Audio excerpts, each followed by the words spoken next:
الحمدللہ والصلاۃ والسلام علی رسول اللہ۔ سب سے پہلے ہر طرح کی حمد و ثنا اللہ رب العزت کے لیے لائق اور زیبا ہے، جس کے فضل و احسان سے ایک بہت ہی اہم موضوع پر گفتگو کرنے کے لیے ہم اس مجلس میں جمع ہوئے ہیں۔ ایک بہت ہی کچھ اصولی باتیں اصل میں اللہ تعالیٰ کے اسماء اور صفات کے دلائل سے متعلق سمجھ لینا ضروری ہے، کیونکہ جب تک کہ ان دلائل سے متعلق اصولی باتیں ہمارے سمجھ میں نہ آئیں، تب تک کہ جو بحث ہم کر رہے ہیں اللہ تعالیٰ کے صفات سے متعلق وہ باتیں ہماری سمجھ میں نہیں آئیں گی۔ دیکھیے، اللہ رب العالمین جو ہے نا، وہ خود تو غیب کے پردے میں ہے، اور اس کو جاننے کے لیے اس نے ہمارے لیے کچھ مصادر رکھے ہیں۔ اللہ تعالیٰ کو اگر ہم اللہ تعالیٰ کی ذات اور اللہ تعالیٰ کی صفات کے بارے میں بات کرنا چاہیں تو ہماری دلیل کیا ہوگی، وہ کون سی دلیلیں ہیں جس سے ہم اللہ تعالیٰ کی ذات اور اللہ تعالیٰ کی صفات کے حوالے سے بحث کر سکتے ہیں؟ کیونکہ سب سے بڑا مسئلہ اللہ تعالیٰ کی ذات اور صفات کے حوالے سے گمراہی کا جو پیش خیمہ ہے وہ یہی ہے کہ ہم اللہ رب العالمین کی ذات اور صفات کو ثابت کرنے کے لیے یا اللہ تعالیٰ سے کسی صفت کا رد کرنے کے لیے ہم دلیل کس چیز کو بنا رہے ہیں۔ تو ایک اصولی بات پہلے یہ سمجھ لینا ضروری ہے کہ اللہ تعالیٰ کی صفات کو ثابت کرنے کا ذریعہ یہ ہے کہ یا تو خود اللہ تعالیٰ نے اپنے بارے میں اپنے کوئی بات بتائی ہو، خود اللہ تعالیٰ کے کلام میں اللہ تعالیٰ کی کوئی صفت موجود ہو، ایک صفت اللہ تعالیٰ کی اس طرح سے ثابت ہوگی۔ دوسری صورت یہ ہے کہ یا تو اس نے اپنے پیارے رسول صلی اللہ علیہ وسلم کو اللہ تعالیٰ کی کوئی صفت بتائی ہو اور اللہ کے رسول صلی اللہ علیہ وسلم نے ہم کو بتائی ہو، یعنی اللہ کے نبی صلی اللہ علیہ وسلم کی حدیث۔ یہ دو بنیادی ذرائع ہیں اللہ رب العالمین کی صفت معلوم کرنے کے۔ یا تیسرا ذریعہ یہ ہے کہ اللہ کے نبی صلی اللہ علیہ وسلم نے اپنے صحابہ کو اللہ تعالیٰ کی کوئی صفت بتائی ہے اور کسی صحابی کے ذریعے سے ہم کو اللہ تعالیٰ کی کسی صفت کا علم ہو۔ تو بنیادی طور پہ یہ تین ہی ذرائع ہیں جن سے اللہ تعالیٰ کی صفات ثابت کی جا سکتی ہے۔ اس میں بھی اصلاً دو ہی ذرائع ہیں، کیونکہ صحابہ جو بات بتائیں گے اللہ تعالیٰ کی صفات کے بارے میں وہ بھی اصل میں انہوں نے اللہ کے نبی صلی اللہ علیہ وسلم سے سنی ہوگی، کیونکہ یہ امور غیبیہ میں سے ہے، تو امور غیبیہ والی چیزیں صحابہ کرام اپنی عقل سے نہیں بتا سکتے۔ تو بنیادی طور پہ دو ہی دلیلیں ہیں جن سے اللہ تعالیٰ کی ذات اور اللہ تعالیٰ کی صفات کے حوالے سے ہم گفتگو کر سکتے ہیں کہ خود اللہ تعالیٰ کیسا ہے، اس کی ذات کیسی ہے، اس کی صفات کیسی ہیں، یہ اللہ تعالیٰ سے بہتر کوئی نہیں جانتا ہے۔ اللہ نے خود قرآن مجید میں فرمایا فَلَا تَضْرِبُوا لِلَّهِ الْأَمْثَالِ، اللہ تعالیٰ کے لیے مثالیں مت بیان کرو، وَاللَّهُ يَعْلَمُ وَأَنْتُمْ لَا تَعْلَمُونَ، اللہ جانتا ہے تم نہیں جانتے۔ اللہ تعالیٰ کے بارے میں اپنی طرف سے کچھ بھی مثالیں مت بیان کرنا شروع کر دو، اس کے لیے اپنی طرف سے اللہ تعالیٰ کی طرف کوئی صفت منسوب مت کرو۔ کیوں؟ کیونکہ اللہ جانتا ہے اللہ کیسا ہے، اس کی ذات کیسی ہے، ان کی صفات کیسی ہے، یہ اللہ تعالیٰ جانتا ہے۔ اللہ جانتا ہے اور تم نہیں جانتے۔ تو پہلا یہ ہے کہ اللہ تعالیٰ کی صفات کے حوالے سے گفتگو کرنا ہے تو ہم کو کس کی طرف رجوع کرنا ہے، کہاں جا کر کے ہم دیکھیں گے؟ تو ہم سب سے پہلے قرآن مجید میں تلاش کریں گے۔ اللہ کی معرفت ہماری زندگی کی سب سے بڑی ضرورت ہے، اور جب اللہ رب العالمین کی معرفت ہماری زندگی کی ضرورت ہے تو اس معرفت کی تلاش میں ہم کس کے در پہ جائیں؟ میرے رب کو جاننا میری زندگی کی سب سے بڑی ضرورت ہے، پر میں کیسے جانوں گا کہ میرا رب کیسا ہے، اس کی ذات کیسی ہے، اس کی صفات کیسی ہے، اس کے افعال کیا ہے؟ تو اس کے لیے سب سے پہلا در اللہ تعالیٰ کا دروازہ ہے، اللہ کا در ہے۔ اللہ کے در پہ جاؤں، اللہ کا کلام کھولوں۔ اللہ تعالیٰ کا کلام اللہ تعالیٰ کو جاننے کا سب سے بڑا وسیلہ ہے۔ اور دوسرا ذریعہ اللہ کے رسول صلی اللہ علیہ وسلم ہے، جو اللہ تعالیٰ کی دنیا میں سب سے زیادہ جاننے والے تھے۔ دنیا میں سب سے بڑی شخصیت جو اللہ تعالیٰ کو جانتی تھی وہ کون ہے؟ جس کو اللہ کی سب سے کامل معرفت دنیا میں حاصل تھی وہ کون ہے؟ وہ پیارے نبی محمد الرسول اللہ صلی اللہ علیہ وسلم ہے۔ اللہ کے نبی نے فرمایا ان اخشاکم باللہ وعالمکم انا، تم میں سب سے زیادہ اللہ تعالیٰ سے ڈرنے والا میں ہوں، وَأَعْلَمُكُمْ، اور تم میں سب سے زیادہ اللہ کے بارے میں علم رکھنے والا میں ہوں۔ اللہ کے رسول صلی اللہ علیہ وسلم سے زیادہ اللہ تعالیٰ کی معرفت کسی کو حاصل نہیں تھی۔ تو اللہ تعالیٰ کو جاننے کے یہ دو بنیادی ذرائع ہیں، ایک اللہ کا کلام اور دوسرا پیارے رسول صلی اللہ علیہ وسلم کا فرمان۔ یہی دو بنیادی بیسک سورس ہیں جن کو ہم کہتے ہیں دلیل نقلی دلائل۔ اچھا، جو اردو پڑھنے والے لوگ ہیں ان کو شاید لگ رہا ہو کہ نقلی تو ایک برا لفظ ہے، تو میں ان کو یہ سمجھا دوں کہ عربی میں جب ہم کہتے ہیں نا نقلی دلائل، تو نقلی دلائل کا مطلب وہ جو ہمارے یہاں فیک کے معنی میں اردو میں نقلی دلیل استعمال ہوتی ہے نا، یہاں نقلی سے مراد وہ نہیں ہو سکتا۔ یہ لفظ بار بار ہے اس لیے اس کو اچھے سے سمجھ لیں۔ جب شریعت میں کہا جاتا ہے نا نقلی دلائل، تو نقلی دلائل سے مراد ہوتی ہے وہ دلیلیں جو نقل ہو کر کے ہم تک پہنچی ہیں۔ کہاں سے نقل ہوئی؟ اللہ تعالیٰ نے جبرائیل کو دی، جبرائیل نے نبی صلی اللہ علیہ وسلم کو تک نقل کی، پھر نبی صلی اللہ علیہ وسلم نے صحابہ کو نقل کی، صحابہ سے وہ تابعین نے اس کو نقل کیا، تو جو نقل ہو کر کے آئی ہے. جب ہم کہتے ہیں نقلی دلائل تو اس سے مراد ہوتا ہے وہ دلیلیں جو روایت ہوئی ہیں، جو نقل ہو کر کے آئی ہیں. اور کون سی دلیلیں ہیں جو نقل ہو کر کے آئی ہیں؟ ایک اللہ کی کتاب روایت ہوئی ہے، نقل ہوئی ہے، ایک نسل نے دوسری نسل کو منتقل کیا، دوسری نسل نے تیسری نسل کو منتقل کیا، اور اللہ کے نبی صلی اللہ علیہ وسلم کی حدیث ہے.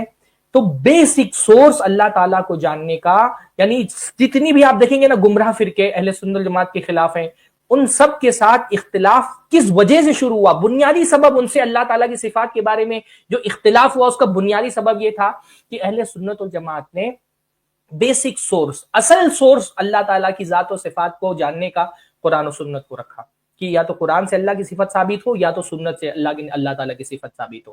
اس کے برخلاف جو گمراہ فرقے ہیں نا، انہوں نے کیا کیا؟ عقل اللہ تعالیٰ کی معرفت کا ایک ذریعہ ہے، اس کا ہم انکار نہیں کرتے. اللہ تعالیٰ کی بہت ساری صفات عقل سے بھی ثابت ہوتی ہیں، ساری صفات عقل سے ثابت نہیں ہوتی، بہت ساری اللہ تعالیٰ کی صفات عقل سے بھی ثابت ہوتی ہیں. اس لیے جب ہم اللہ تعالیٰ کی صفات کے بارے میں بات کرتے ہیں تو ہم کہتے ہیں اللہ تعالیٰ کی صفات دو طرح کی ہیں. ایک صفات ہے جو عقل سے ثابت ہوتی ہے، اور ایک صفات ہے جو صفات خبریہ ہے، جو صرف خبر سے ہی ثابت ہوتی ہیں، عقل سے وہ صفتیں ثابت نہیں کی جا سکتی ہیں. تو اللہ تعالیٰ کی معرفت کا ایک ذریعہ عقل بھی ہے، اس کا ہم انکار نہیں کرتے، لیکن عقل اللہ تعالیٰ کو جاننے کا سیکنڈری سورس ہے، پرائمری سورس نہیں ہے، بنیادی سورس نہیں ہے.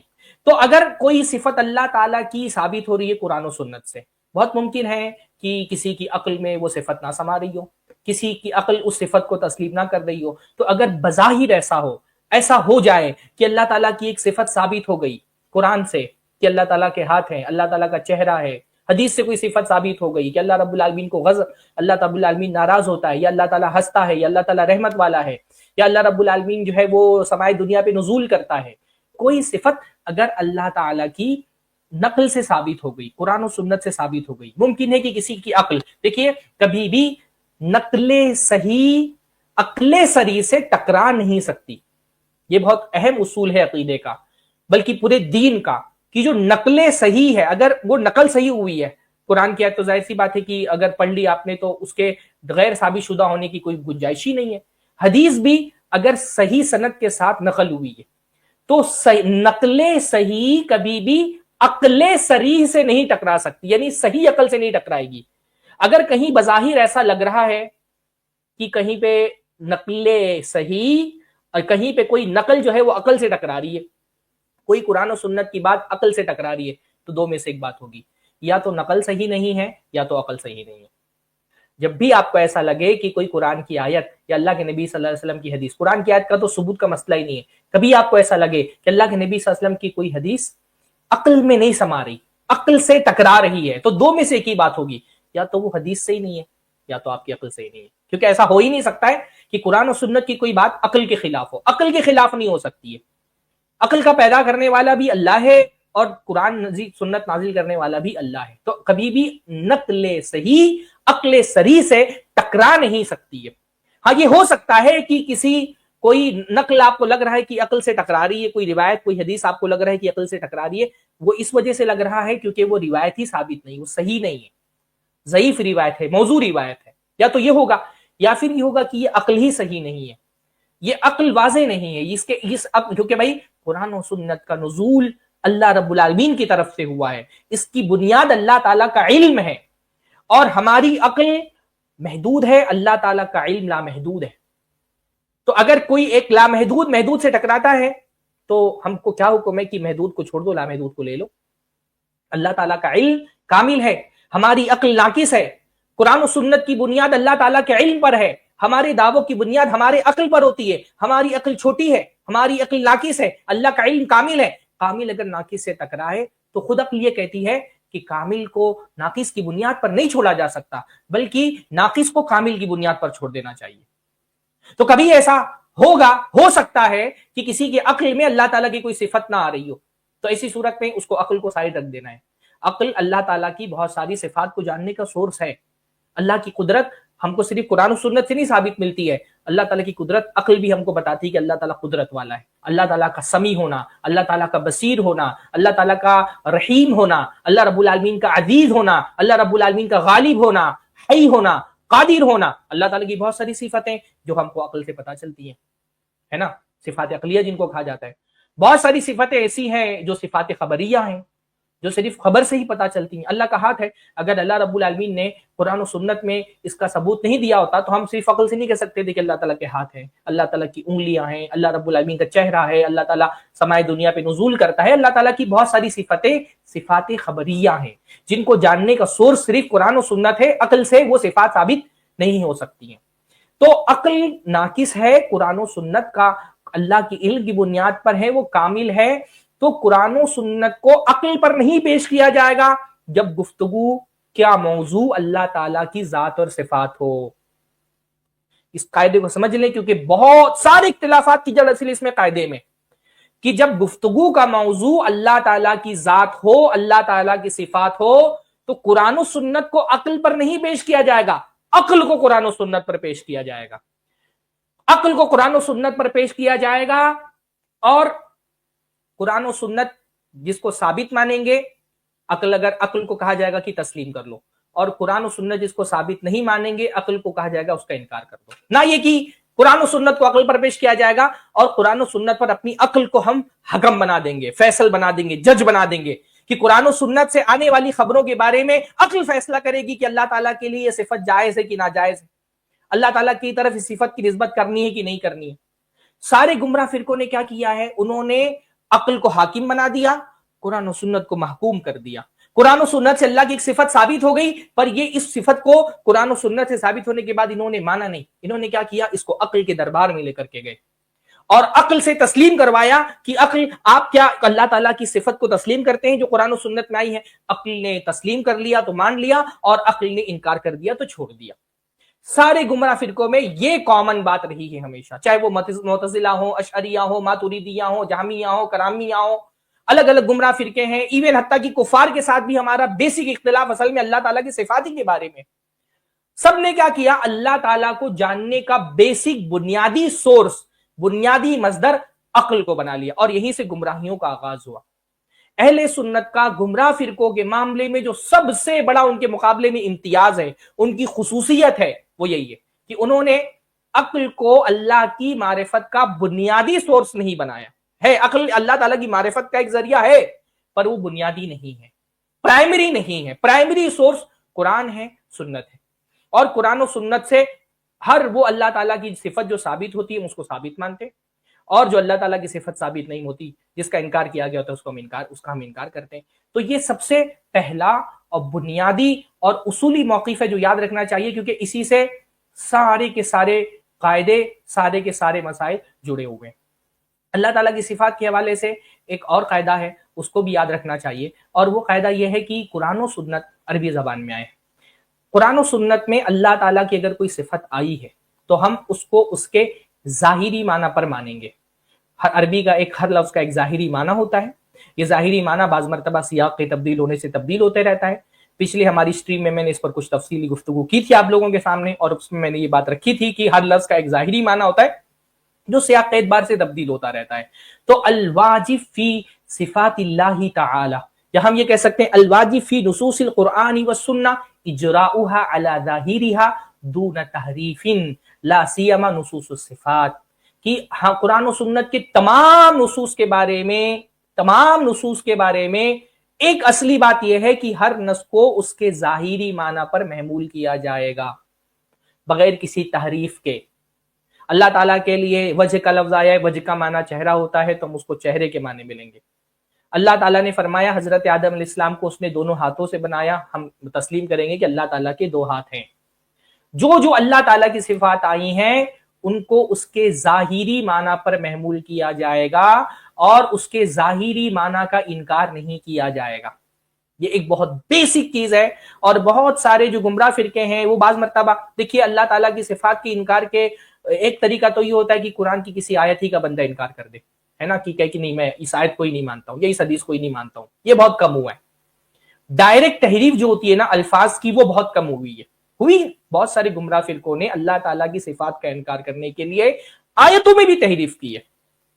جیسے بعض گمراہ فرقوں نے جو اللہ تعالیٰ کے کلام کا انکار کرنے والے نا، انہوں نے کہا وہ جو قرآن کیا ہے وَكَلَّمَ اللَّهُ مُوسَىٰ تَكْلِيمًا، اللہ تعالیٰ نے موسیٰ سے کلام کیا. اب انہوں نے تحریف کر کے اس کو کیا کر دیا، کلم اللہ موسیٰ تکلیما، کہ موسیٰ نے اللہ سے کلام کیا. ان کو کیا کرنا تھا؟ ان کو اللہ کی صفت کلام کا انکار کرنا تھا. ان کے حساب سے اگر صفت کلام اللہ کے لیے مان لی تو اللہ رب العالمین پر جو ہے نا وہ ایک عیب ہو جائے گا اور اللہ تعالیٰ نعوذ باللہ بندوں کی مشابہ ہو جائے گا. ان کے حساب سے جو گمراہ فرقے ہیں ان کے حساب سے قرآن و سنت کی نصوص کو اگر اس کے ظاہری معنی پر محمول کر لیا جائے تو نعوذ باللہ کفر لازم آئے گا. یہ اتنے جری لوگ ہیں کہ یہ کہتے ہیں کہ قرآن کا ظاہری معنی کفر ہے. یہ جو اللہ کی صفات کا انکار کرنے والے گمراہ فرقے ہیں ان کا یہ دعویٰ ہے کہ قرآن کے ظاہری معنی کفر ہیں.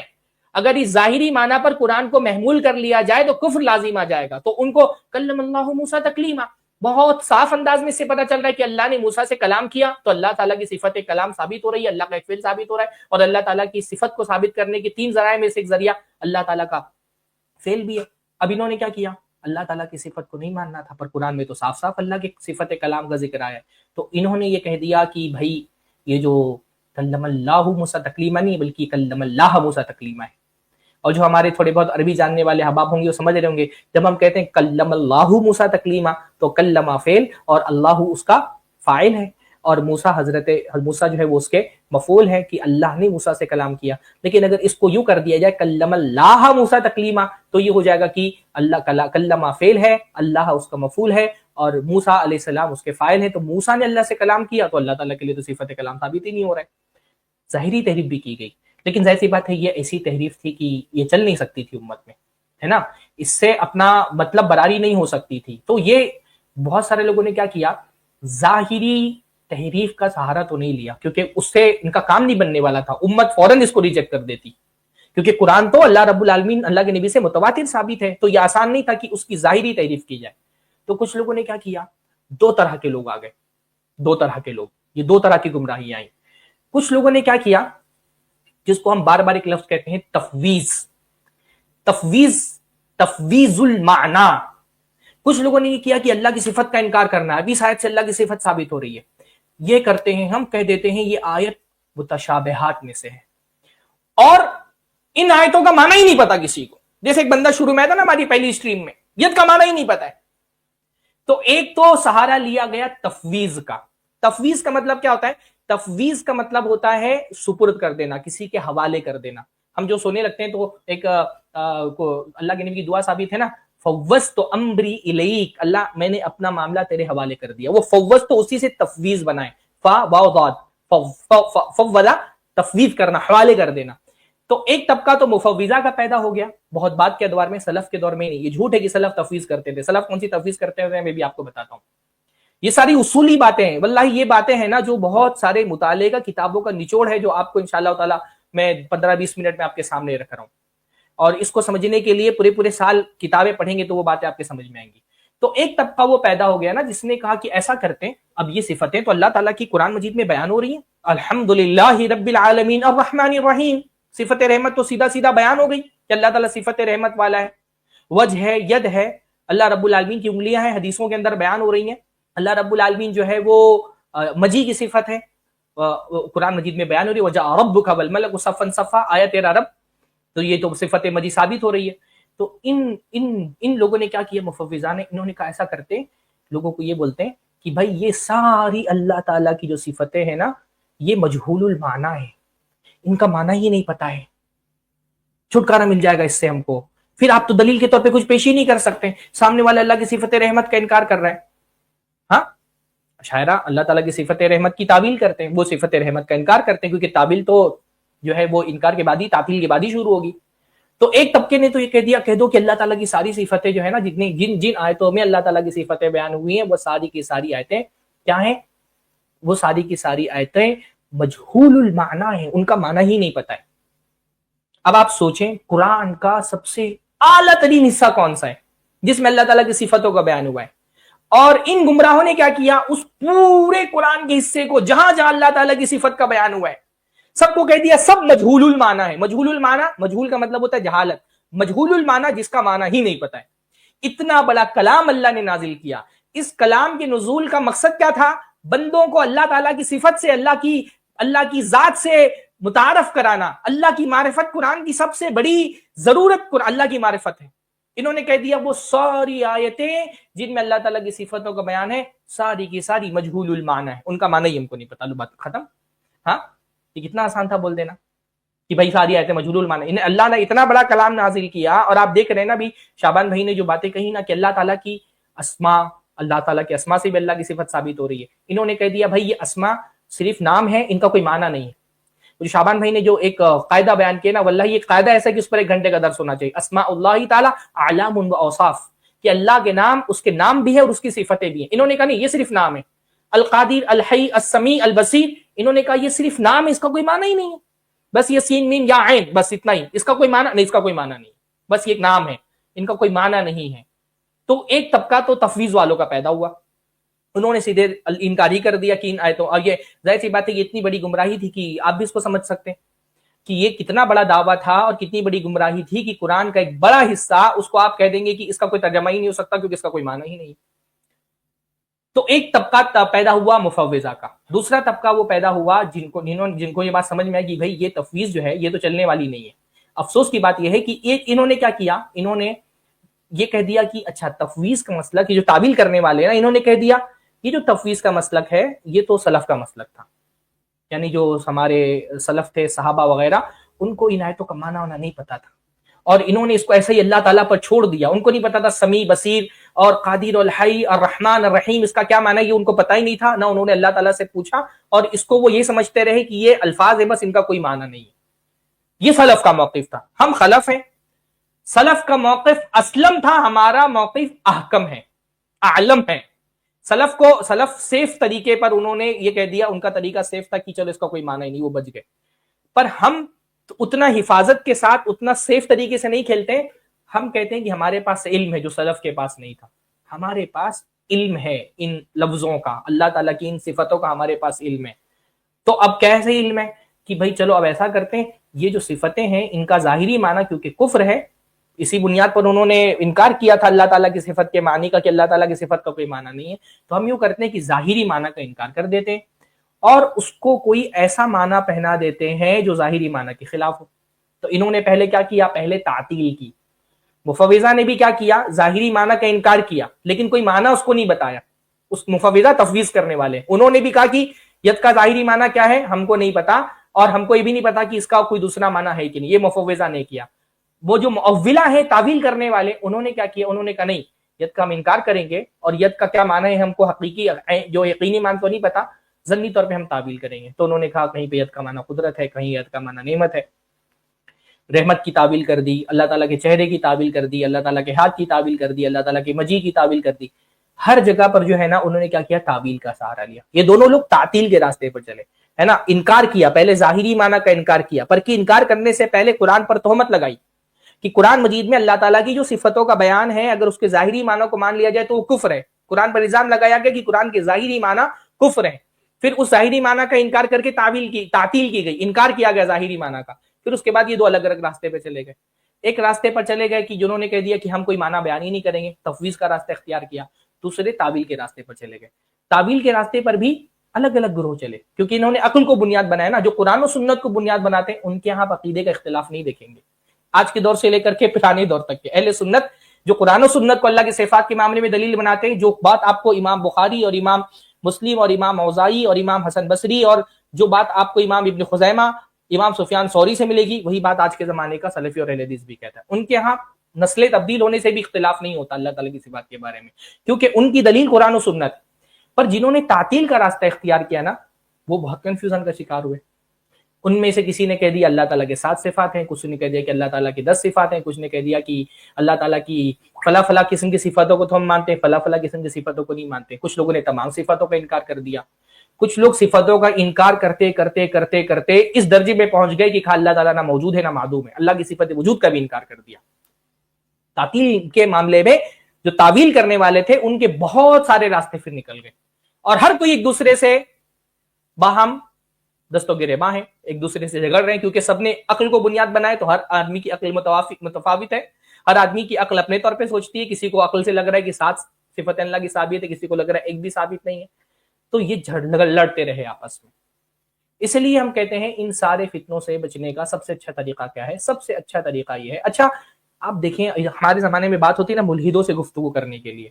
آپ ملحد سے کیسے گفتگو کریں گے اللہ تعالیٰ کا انکار کرنے والوں سے، جب آپ خود اللہ تعالیٰ کی صفت کے معاملے میں جو قرآن سنت سے ثابت ہے آپ خود اس کا انکار کر رہے ہو، تو آپ کیسے جائیں گے اللہ تعالیٰ کا انکار کرنے والوں سے لڑنے کے لیے؟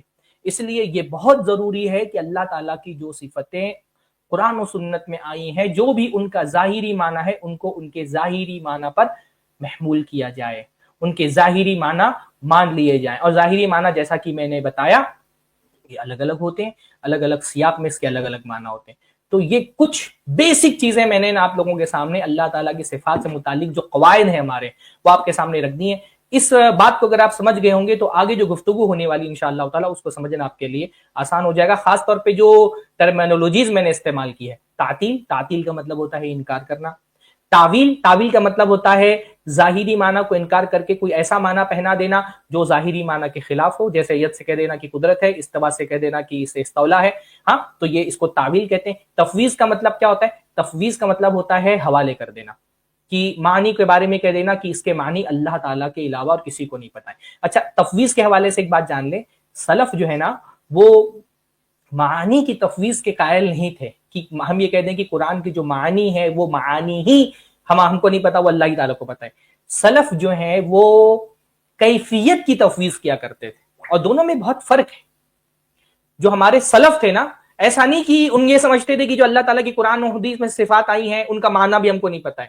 ایسا وہ کیسے سوچیں گے کہ قرآن مجید کا اتنا بڑا حصہ جو قرآن اللہ تعالیٰ کی صفات سے متعلق ہے اور ہم کو اس کا معنی ہی نہیں پتا ہے. معنی کو وہ کہتے تھے کہ معنی کا علم پتا ہے، لیکن وہ تفویض کس کی کرتے تھے؟ کیفیت کی، کہ بھئی ان اللہ کی صفات کی کیفیت ہے، پر وہ کیفیت کیا ہے؟ مجہول ہے.